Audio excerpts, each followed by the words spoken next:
We'll be working through the recess, and as I mentioned, I think the complaint gives us a pretty good roadmap of allegations that we need to investigate. There is a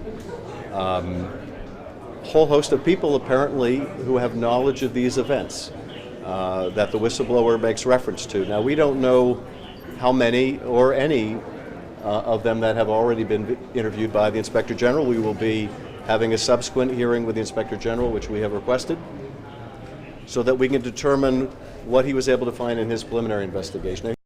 We're obviously going to be bringing the whistleblower in, and I was pleased that the director committed to having the whistleblower come in as soon as the clearance issues are resolved for the Whistleblowers Council, and that we have the commitment of the Director of National Intelligence that there will not be some minder from the White House or the Department of Justice or anywhere else that is instructing him what he can and cannot answer or what she can or cannot answer.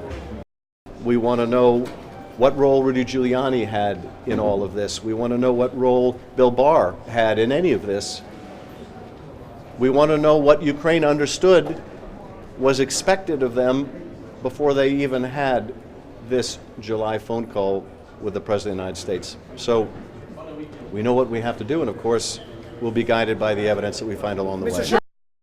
But we are profoundly concerned with the breakdown of this whistleblower system that has been manifest over the last month, that a whistleblower who was deemed credible, who had a complaint that was deemed urgent, that a complaint that was intended to come to Congress would be withheld to Congress, and would do so on the basis, would be withheld on the basis of advice given by the subject or subjects of that complaint. The conflict of interest is all too apparent, all too palpable. The complaint goes further, obviously, than the record of the call, in that it also alleges that there were efforts made to conceal this scheme by moving communications onto servers that were designed for an entirely different purpose, that were designed, in fact, to contain communications of covert action and other highly sensitive and compartmented intelligence information. We're going to move as expeditiously as possible.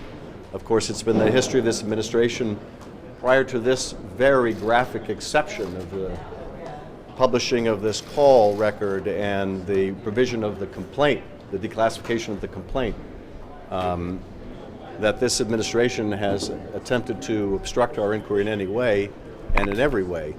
But we will be working to conduct this as swiftly as possible. And so it's simply an allegation.